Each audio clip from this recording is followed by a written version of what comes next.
The boardroom was so quiet you could cut it with a knife, and a very sharp knife, the kind usually served with fine steaks in restaurants where champagne flutes clinked with the sound of multi-million-dollar contracts just signed, and no one at the table was accustomed to being caught off guard or embarrassed.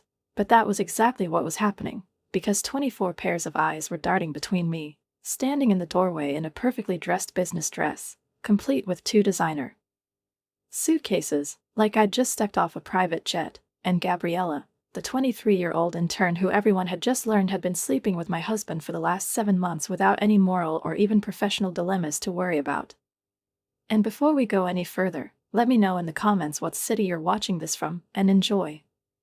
I hadn't planned to crash the quarterly budget meeting, hadn't expected my appearance to coincide with the start of the financials discussion, but time, like karma, has its own special, sometimes truly mocking sense of humor, and so everything coincided too perfectly, as if the universe itself was playing along with me that day.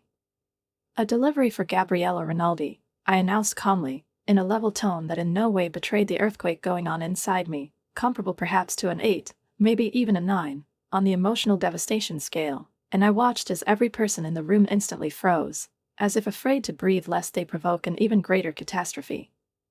I consider them yours now, I said, rolling the suitcases into the room so that everyone could hear the clatter of their wheels on the marble floor, which suddenly sounded like the drums of an execution. I'll never forget the color draining from her face, that perfect, carefully photoshopped face that had smiled so innocently and, I thought, so kindly at me at the office Christmas party while she'd been secretly texting my husband, hiding her phone under the table where my hand was a millimeter from hers. I watched her manicure, a perfectly executed French manicure, the same one I now realize I'd been paying for with Carlos's credit card, thinking I was spending money on my junior colleague, like a mentor I was trying to support, tremble as she gripped the edge of the conference table, as if hoping to cling to a reality that was slipping through her fingers. My husband, of course, was not in the room, and of course he isn't. Regional sales directors always had especially important client meetings on Thursday afternoons, so important that they apparently required hotel rooms at the Marriott 2 blocks away, booked on his corporate account, because he either thought he was unreachable or simply thought I would forever be stupid and blind. I'm sorry. Who are you? The CEO finally broke the silence, his expensive Mont Blanc pen hovering between 2 pages of a report, sounding less interested and more frightened, as if he were beginning to guess what a PR disaster this scene might turn into. I smiled. Not the strained, tortured, pathetic smile of a woman who has been betrayed, deceived, and left humiliated, but the smile of a predator who has found strength, who has bided her time, who has timed her moment, and who has struck home, the smile of a woman who has nothing left to lose. I'm Angelica Reynolds, Carlos's wife. Or, to be more precise, soon-to-be ex-wife, I said with such cool politeness that the senior investment analyst at the end of the table began to shake slightly in his coffee cup. I stepped further into the room and, with a slight, almost theatrical movement, set the suitcases down next to Gabriella's chair, who was still unable to speak, move, or come up with an excuse. I just thought that if she liked my husband so much, maybe she'd like his things, too, I said, and at that moment someone behind me said, quietly, almost strangled, "Oh, my God," but I didn't even turn around. I kept my eyes on Gabriella, because her shame wasn't just a sweet reward, it was part of a carefully thought-out plan. And even that wasn't the best one. The best thing was watching the slow, painful realization dawn on her face that her carefully constructed future was as fake as the plastic crown on the bridesmaid's head. The story of how she slept with someone so she could one day marry a top manager was unfolding right now, in real time, live, in front of everyone who mattered in this company, and I, standing on the stage of this tragicomic performance, understood that I had become a director. I was not always like this. The Angelica of 3 weeks ago would have fallen apart from this spectacle, would have dissolved in tears, in panic, in a feeling of complete loss of herself. But that Angelica died the night I saw their correspondence. It was such a banal phenomenon, the way I discovered it. A notification that appeared on his iPad while he was in the shower. I can't wait to try you again tomorrow. I remember staring at those words, my brain refusing to process them at first, as if it couldn't even believe that that short, sickeningly sweet string of letters was addressed not to me, the woman with whom he shared a home, a name, and a bed, but to someone else, an intern, a girl I'd once praised for her beautiful report, her zeal, her perfect presentation. This wasn't supposed to happen to us. We had an apartment by the sea, big and bright, with panoramic windows through which gentle sunlight streamed in the mornings, a membership at a country club where the waiters knew our names and remembered exactly how I liked my coffee, plans to have children next year, as soon as he got a promotion, 15 years of living together, 5 years of marriage, 3 years of fertility treatments that I endured with quiet dignity while he worked late, not always explaining where he was, with whom, and why. The mathematics of betrayal are always accurate in retrospect. The sum of the small doubts multiplied by the number of late returns and divided by the number of missed holidays always yields the same result: pain, devastation, and that moment when you can no longer remain silent. "Mrs. Reynolds, I think there's been some kind of misunderstanding," the HR director muttered, starting to rise from her seat, but I held up my hand, stopping her with a gesture that was gentle but final. "There is no misunderstanding. I have all the evidence." I patted my handbag, the elegant, patent leather one Carlos had given me for our anniversary, the same week, it turned out, when he was already throwing dinners with Gabriella.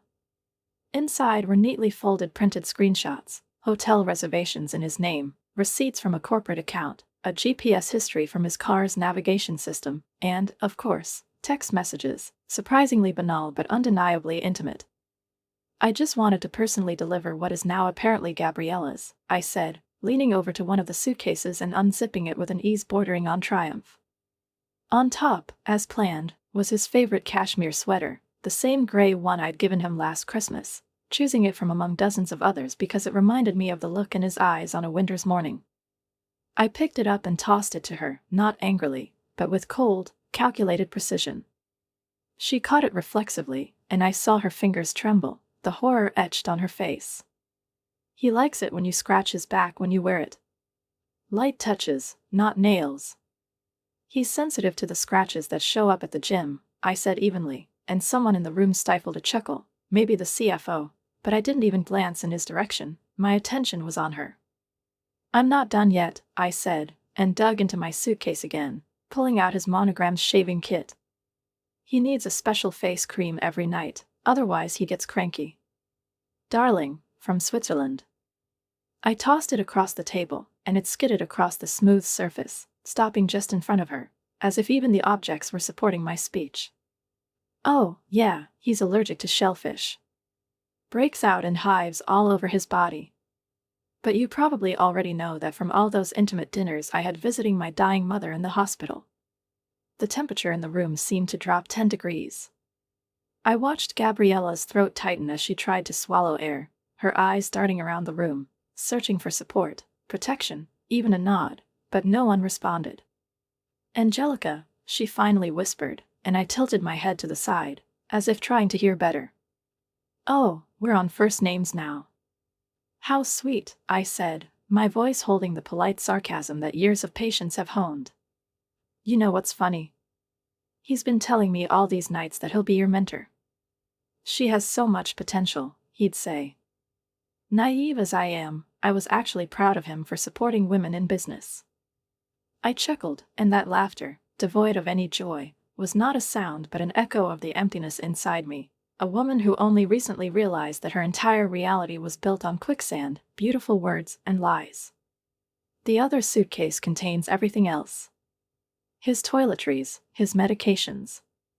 He has high blood pressure, by the way, so be careful during these emotional moments, I said casually. And his watch collection.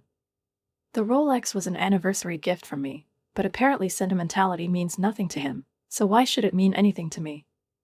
I stepped back from the luggage and adjusted my jacket, an expensive, custom-made one, the same one I bought for important meetings with partners at my own firm, the one that made me feel strong even when everything inside me was screaming in pain.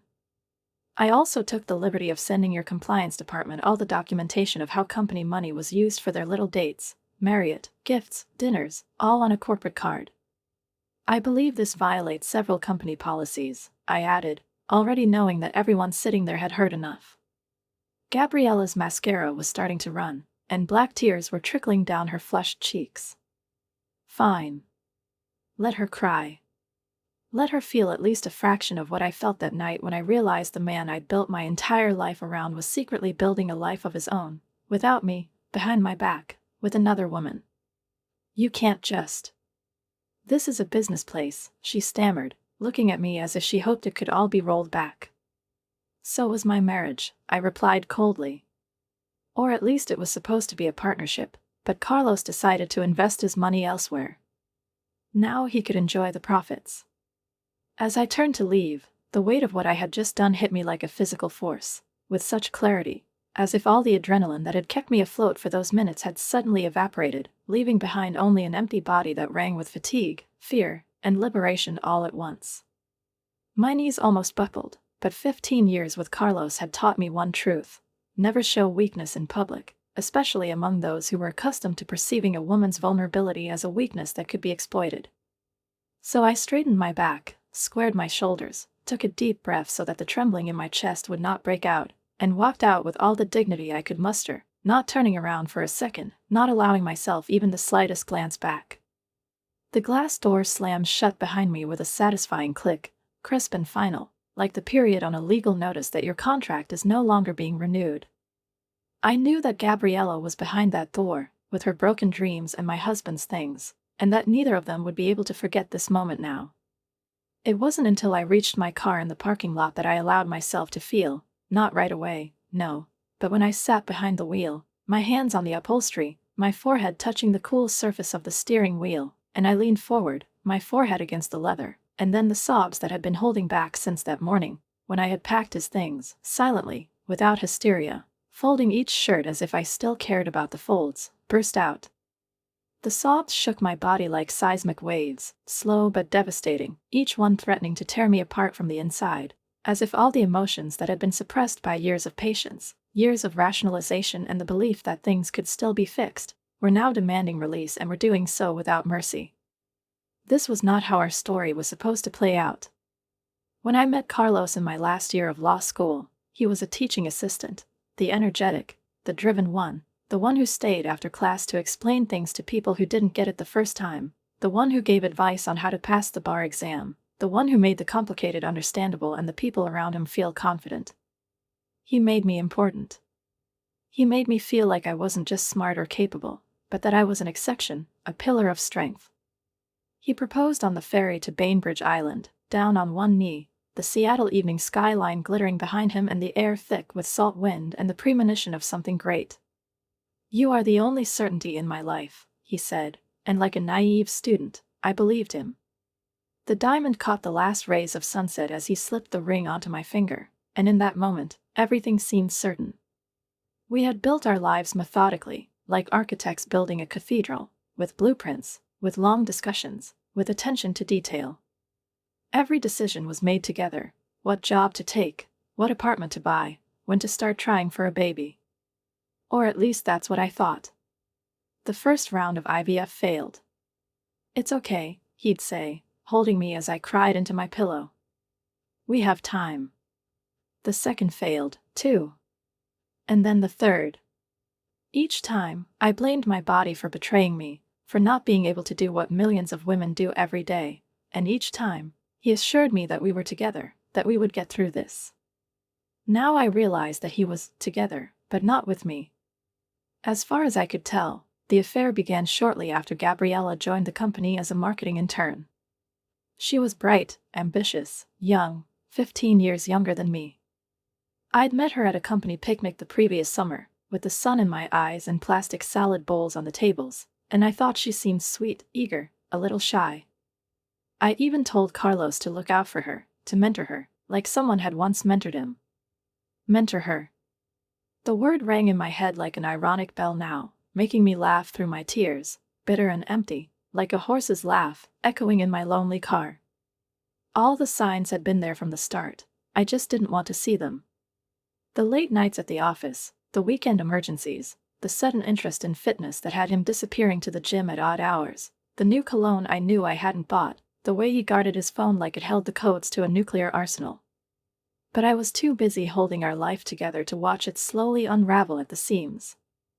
Between running my own law practice, administering hormones, caring for my dying mother in her final months, and managing our social calendar, dinner parties, anniversaries, charity events, I had no time or energy to be suspicious. What a fool I was. 2 weeks ago, my mother had finally found peace after a long and painful battle with cancer. The house had seemed indecently quiet without the hospice nurses, the hum of the oxygen machine, the calls to the pharmacy. Carlos had been there for her, of course. If you count the occasional visit, the routine questions, and the ability to deftly steer the conversation to problems at work as support. The night after her funeral, I expected him to hold me, to comfort me, to be there when my whole world had shrunk to a black spot of grief, devoid of light, meaning, or hope, but instead he announced an urgent meeting with a client, some unexpected conference that he said couldn't wait, and left me alone with my grief, cold, unbearable, like a stone that squeezes my chest and doesn't let me breathe. It was that night that I found the messages, not because I was looking, not because I suspected, but because his iPad, forgotten on the couch, came to life, spilling its contents on its own, like a traitor whose patience had snapped. As if losing my mother wasn't enough, as if fate itself had decided to test the limits of human endurance, I had to lose my husband that same day, not physically, but much more terribly, spiritually, morally, irrevocably. I scrolled through months of their correspondence, and each message was like a knife stabbing deeper, as if the pain had an infinite scale and each new paragraph pushed back the boundaries of possible suffering. What he had said to her, those words full of burning passion, false confessions, complaints about me and our marriage, was not just a betrayal, they were a desecration of what I had invested my soul in. He had told her that I was emotionally unavailable, that I was obsessed with pregnancy, that our marriage had been dead for years, and all the while I had been injecting myself with hormones every night, kicking my gut, enduring mood swings, bloating, hope that clenched my heart into a fist, and crushing disappointment that then crushed that fist into dust. All for the future, for the family, for us. All the while, I held my mother's hand as cancer took away her piece by piece. All the while, I made sure our home functioned, that invitations were sent, bills were paid, that everything about our lives remained whole despite the cracks it was creating behind my back. The texts became physical evidence of every time he lied to my face, every "I love you" that meant nothing, every plan for the future that was never sincere. "You're the only woman who really understands me," he'd texted her. "When can I have all of you?" she'd asked. "Soon," he'd promised.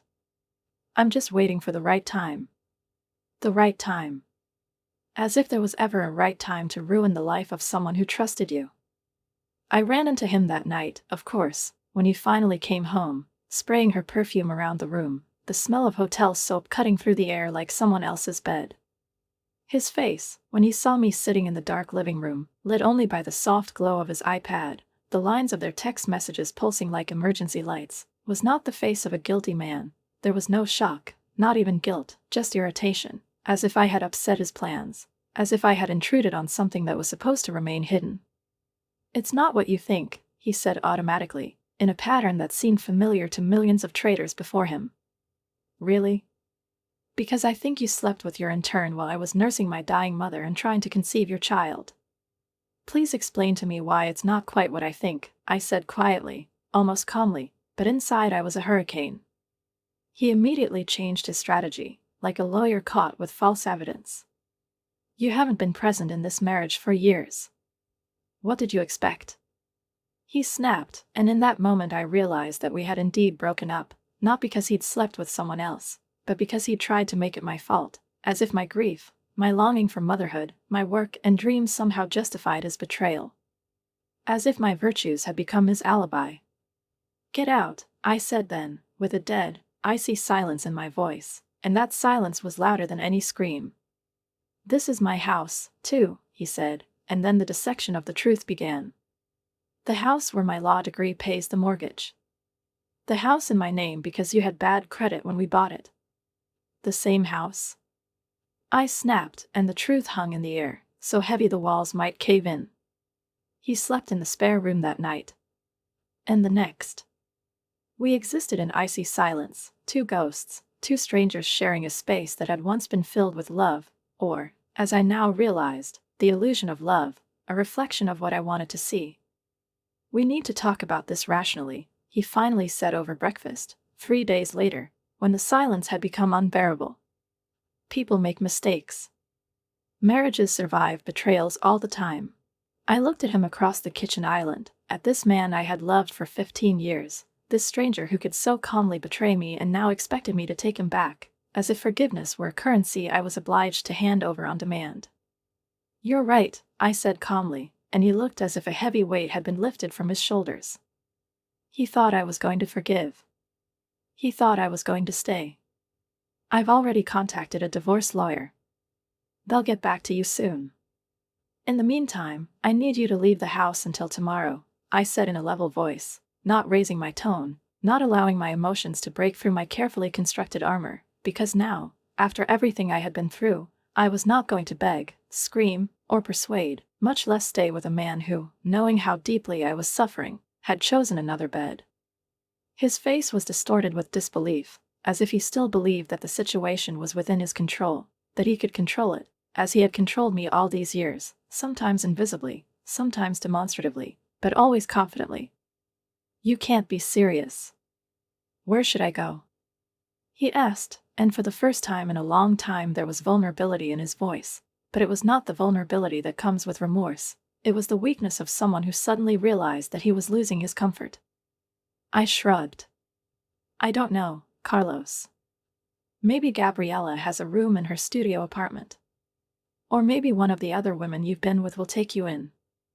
Maybe you have a lot of options now," I said, and when his face tightened, when his lips pressed into a thin line, I knew I'd hit the nail on the head. There had been others before Gabriella. Of course there had been. I just didn't want to see them then. "Be reasonable," he tried, but I just nodded. "I am reasonable. In fact, I'll help you get your act together."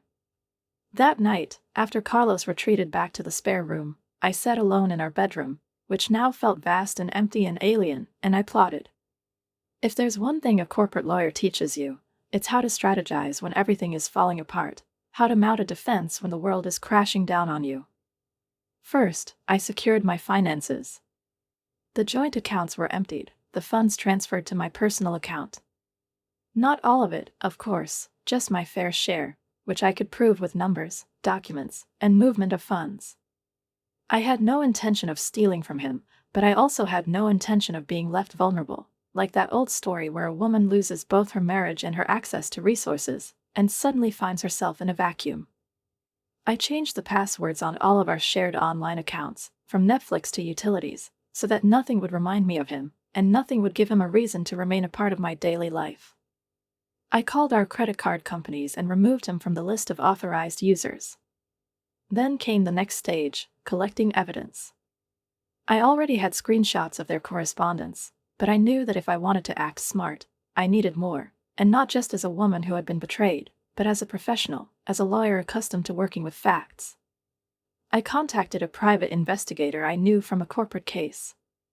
Sandra was a clear-eyed, unapologetic former police detective, a woman who needed no preamble.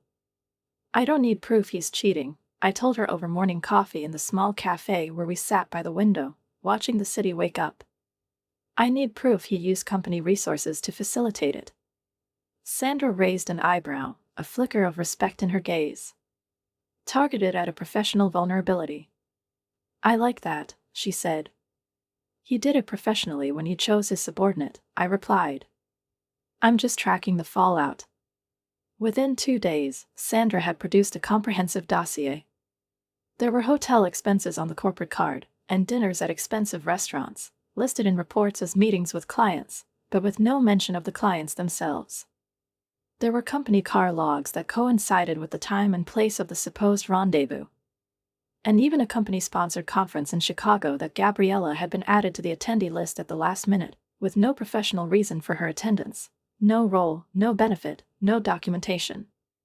It was more than enough to violate the company's ethics policy and the rules against office romances that, ironically, Carlos himself had helped draft while on the executive committee. The hypocrisy was breathtaking, almost theatrical in its scope. But I wasn't done. While Carlos was at work, I'd thoroughly searched his home office, not because I wanted to find more pain, but because I knew there might be something there that couldn't be ignored. In one of his desk drawers, I found a small velvet box, embossed in gold, like a gift tucked away for later. Inside was a pair of diamond earrings, not ones I'd ever worn, not ones I'd ever dreamed of owning. The check was folded neatly and pressed to the bottom of the box. $3,800. Purchased 2 weeks ago. My birthday was still far away, and he'd spent our anniversary at a business meeting and hadn't even gotten me a card. These earrings were for her. Purchased while I sat by my dying mother's bed. I put the earrings in my jewelry box. No, they weren't going to be in Gabriella's ears. That was for sure. And yet, they weren't the most valuable find. In the same drawer, I'd found a flash drive, unlabeled, unsecured, hidden among boring office supplies. I plugged it into my laptop and saw that it contained confidential company information, strategy documents, financial projections, personnel files, merger drafts, salary lists. Things Carlos shouldn't have taken home, especially given the industry's strict data security standards. I copied the entire contents to my own hard drive and returned the flash drive to the drawer, exactly as I had found it. Because even an honest woman needs insurance if things go wrong. By the third day of my investigation, I had collected enough evidence to sink both his marriage and his career, to destroy everything he had worked so hard to build behind the guise of a competent, reliable, disciplined manager and loving husband, and yet I felt no desire for revenge or need to destroy it, at least not right away. I wasn't going to unleash my entire arsenal at once, because my strategy, unlike his impulsive betrayals and clumsy excuses, was based on calculation, on restraint, and on the understanding that true strength is not in loud statements, but in the ability to take a blow and respond accurately and in a timely manner. His professional fate remained in question, and this decision depended only on how exactly he would behave during the divorce process, how well he would emerge from the situation that he himself had created. At first, I wanted both of them, Carlos and Gabriella, to face the social consequences of their actions, the whispers in the hallways, the looks that would follow them as they entered the conference room, the office gossip that would continue long after I was gone. I didn't just need to leave, I needed to leave with a flourish, to leave a memorable scene, a final, undeniable point that would make any subsequent attempts at explanation laughable. That's when I decided to deliver the suitcases, not in a fit of anger, not in an emotional moment, but as a cool, theatrical conclusion to a carefully constructed truth campaign. I waited until the right moment, when there would be a maximum number of spectators, when every word I said would stick in the memory of the witnesses. The quarterly budget meeting on Thursday was perfect. Everyone who mattered would be there except Carlos, who I knew would be at his regular client meeting at the Marriott with Gabriella.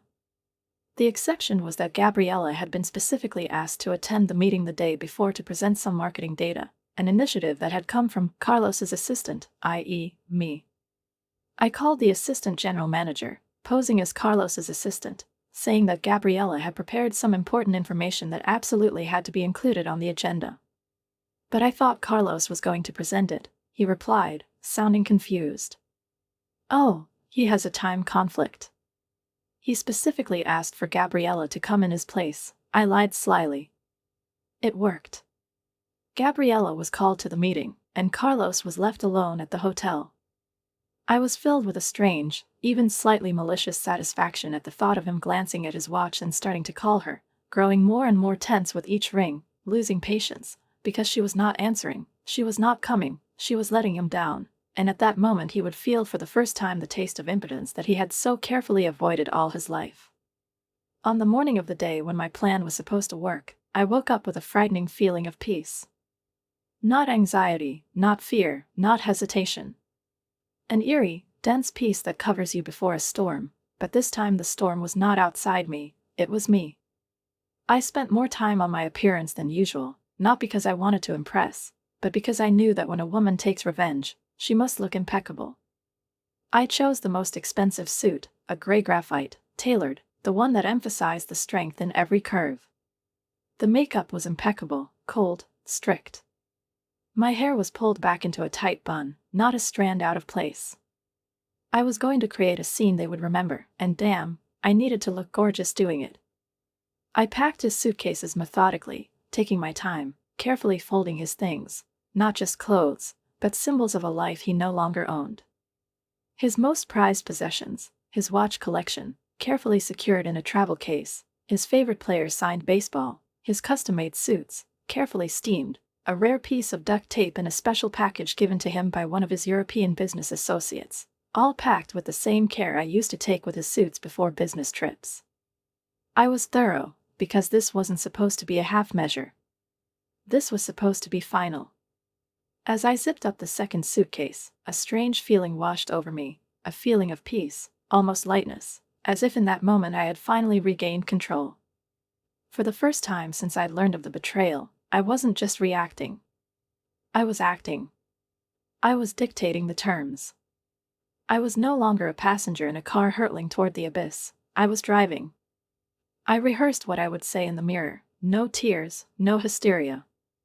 That's what they were waiting for me to break down, to scream, to beg. I wouldn't give it to them. I would be measured, icy, precise. Cold fury burns more than the fire of anger, because there's no flash, only ash. As I walked into the office building, into her glass fortress where the crystal partitions didn't keep out the rumors, I mentally ran through every possible scenario. What if security stopped me? What if Gabriella wasn't there? What if Carlos suddenly decided to show up? But deep down, I knew it would all work out. Because people like Carlos and Gabriella live in the certainty that no one will dare to break the silence, that people will prefer to remain silent to avoid conflict. They rely on the cowardice of others. But I am done being a coward. I am done keeping the peace.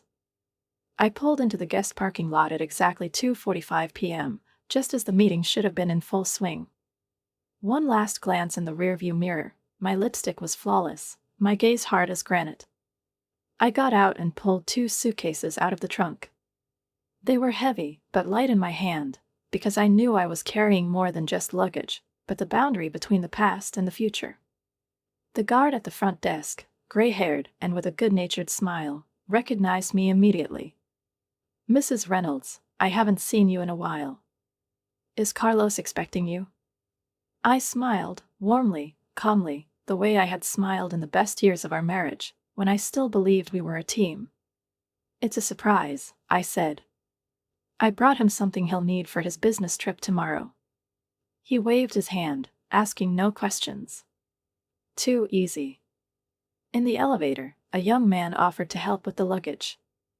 "Thank you, but I need to do this myself," I told him, not because the suitcases were too personal, but because their weight, however significant, was nothing compared to what I had been carrying for the past weeks, all the betrayal, all the pain of loss, all the rage at the realization that 15 years of my life had been something he could throw away as easily as an old shirt.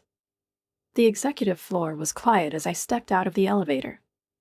Only the soft hum of the air conditioner, the muffled rustle of papers behind the glass doors, and the distant voices from the boardroom down the hall reminded me that here, behind walls of steel and glass, decisions were being made that affected the lives of hundreds. I rolled the suitcases behind me, their wheels whispering on the plush carpet, as if unwilling to disturb the silence, as if conscious of the explosion, the storm, the moment of truth ahead. Outside the boardroom, I stopped. Through the glass walls, I could see them all, the CEO at the head of the table, vice presidents on either side, department heads, important men in sharp suits, stiff postures, attentive faces. And there, halfway to the side, leaning forward confidently, was Gabriella. She was pointing at something on the projector screen, speaking. Her moment to shine. Her chance to make a statement. Her new reality.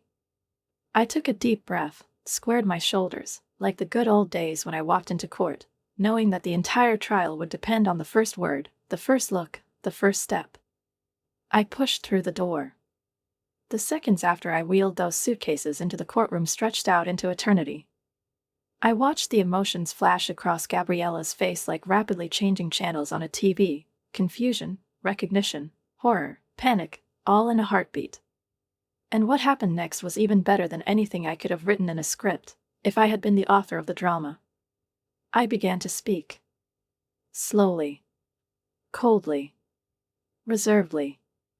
Like a lawyer presenting evidence to a court. Like a surgeon performing an autopsy.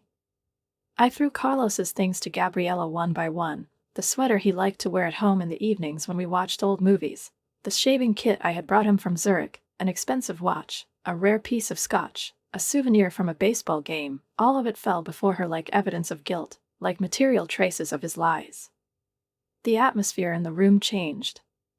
The initial shock, confusion, and embarrassment gave way to slight movements, barely audible rustling. Someone cleared their throat, someone moved a chair, someone glanced at their neighbor, and in that look there was a mixture of amazement and admiration. Yes, I saw it. Admiration. By the time I mentioned his high blood pressure medication, someone, I couldn't see who, had quietly snorted with laughter, unable to contain themselves. I knew they were recording every line I'd said. And Gabriella? She'd started writing frantically under the table, hiding her phone in her skirt. No doubt she was warning Carlos. He was probably still waiting in their hotel room, annoyed by her absence, sure this was just another misunderstanding. I imagined his phone lighting up with her messages. She's here. She knows. She's telling everyone. Your phone seems to be asking for attention, Gabriella, I said, pausing in my impromptu but rehearsed pitch. She looked up, her face flushed, her hands clutching her cashmere sweater. Interesting currency, trading promotion for continued relationship. The face of Nestor, the senior vice president, changed from politely uncomfortable to stern and menacing. He silently unfolded the printed pages and began to read. Next to her, the HR director, Sandra, leaned over, too, her face growing more serious with each sheet. Ms. Rinaldi, is this certain? Nestor asked, his voice so low that the silence in the room became almost ringing. She opened her mouth, then closed it, then opened it again. That's not, she began, but did not finish. I'll take that as a yes, Nestor interrupted, turning to Sandra. We need to get to this right away. I am, Sandra said, rising from her desk. Ms. Rinaldi, please come with me to my office. Gabriella sat frozen in her chair, clutching Carlos's sweater until her knuckles were white. She did not move. And then, finally, she spoke. It's not fair. He told me you two broke up. Her voice was shaking, her eyes searching someone, anyone, for some sympathy, some shadow of support. The room went silent, so thick it was as if the air itself had stopped moving. I knew everyone was looking at me now. And I just smiled, softly, coolly, calmly. Broken up? I asked. While I was going through fertility treatments to have our child? While I was caring for my dying mother? Interesting timing. Gabriella's face crumpled. He said you weren't close anymore, that you were focused on your career, that you didn't love him the way I did, she murmured, her voice barely audible. And you believed him, I answered calmly. It wasn't a question. It was a statement, laying everything bare. The same way you believed him when he told you you were special. That he'd never felt like this before. That he'd leave me for you. A tear rolled down her cheek, smearing her carefully applied makeup. And for the first time in a long time, I felt inside me neither pain nor anger, only silence. For a moment, I almost felt sorry for her. Almost. But not quite. Not enough to let it dull the edge of the truth. Not enough to let her feel like a victim in a situation she had not only created, but had nurtured like a strange plant, watering it with false hopes and hiding it from the truth that had now finally burst forth with such force that it left not a single living leaf. Let me save you some time, Gabriella, I said, my voice low, but every word ringing with precision and weariness. I'm his third wife. The first two thought they were special, too. They believed that he had changed, that he was different with them, that they were the exception. Until they found out about his affairs. This is not passion, Gabriella. This is a pattern. This is his way of life. That's when my phone vibrated in my pocket, a short, confident beep. Of course, Carlos. Who else? I pulled it out, glanced at the screen, and smiled. Well, as they say, talk about the devil. Let's see what he says, I said out loud, not so much to anyone in particular as to the room as a whole, and then, without changing my expression, I turned on speakerphone and answered. Where the hell is Gabriella? We were supposed to meet an hour ago. His voice was tense, irritated, with that note that comes from people accustomed to control and suddenly losing it. The room became so quiet that I heard someone slowly put a cup down on the table. Everyone leaned forward slightly, not bothering to hide their interest. Even the vice president of legal affairs looked like he was about to pull out a notepad. "Hello, Carlos," I said so softly that the silence that followed was almost tangible. "I'm afraid Gabriella can't come to the phone right now.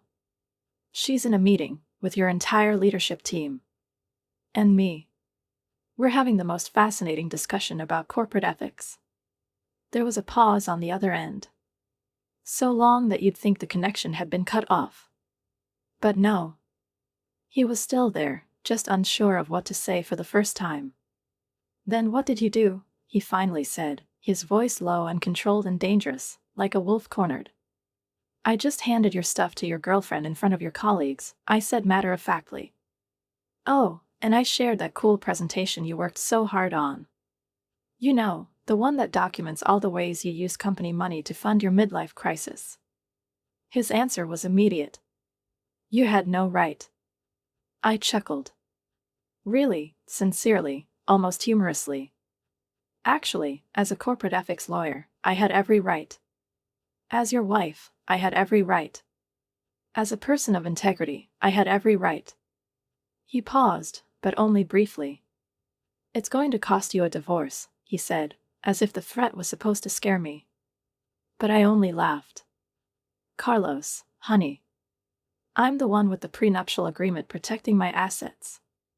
I'm the one with the evidence of your infidelity and misuse of company funds. I'm the one who still has a job. So please explain to me again what this is going to cost me." Someone cleared their throat. "Nestor." He leaned forward. "Carlos, it's Nestor. I suggest you come to my office immediately." Another pause. A long one. Then the line went dead. Carlos hung up.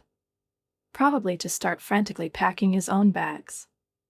I shoved the phone in my pocket, slowly scanning the room. 24 faces, each one a different range of emotions, from shock to suppressed admiration. Some looked away, others continued to watch, as if at a spectacle that had transcended corporate ethics and become a human drama. Gabriella sat slumped in her chair, her eyes red, like a deflated balloon, while Sandra stood patiently by her side, waiting to escort her to HR. Everything was polite. Everything was protocol. But no one was mistaken in the seriousness of what was happening. "Well," I said cheerfully, raising my eyebrows slightly. "I believe my delivery is complete. Thank you, everyone, for your attention. I apologize for interrupting your meeting."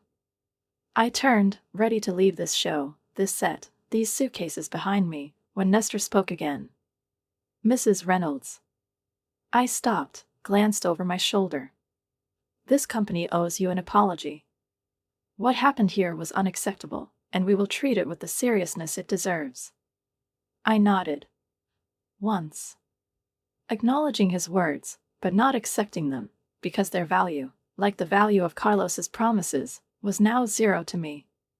"I would recommend that you review your ethics training program. It seems to have some significant gaps," I said calmly, and with that, I walked out, leaving Carlos's suitcases behind as a symbol of everything I had freed myself from. I no longer needed his luggage. Not literally, not figuratively. In the elevator going down, my phone vibrated again. This time, not Carlos. My lawyer. I unlocked the screen. "All done," I texted her. "Just as we discussed." The answer came almost immediately. "Perfect. This should make the negotiations much easier." By the time I reached my car, the adrenaline was wearing off. My hands shook slightly as I inserted the key into the ignition. I did it. I faced them both. I refused to be the silent, suffering wife whose existence was compressed into the walls of the house and the boundaries of decency. I glanced in the rearview mirror and for a moment I didn't recognize myself. Not because I looked different, but because I felt different. I was lighter. Cleaner. Like I had shed a skin I had long outgrown. My phone vibrated with a text from an unknown number. "How could you humiliate me like this? You ruined everything.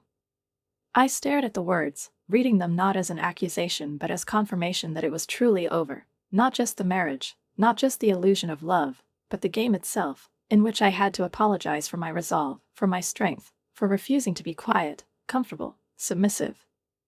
I deleted the message without replying. She was no longer worth my time or energy.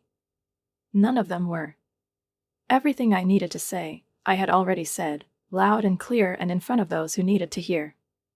Instead of going home, I drove to the beach park, the very place where Carlos had proposed to me all those years ago.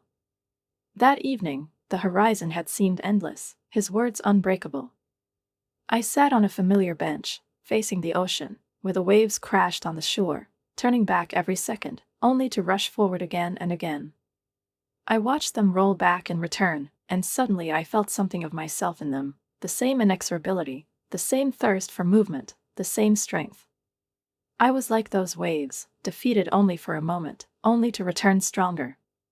A year later, I stood in my new kitchen, filled with morning light streaming through the large windows facing east instead of west. A different light. A different day. A different life. A better one. The one I may have dreamed of at one point, but didn't believe was possible without compromise, without sacrifice, without anyone's permission. The day I rolled my suitcases into the boardroom, everything changed. The consequences were swift, precise, and comprehensive.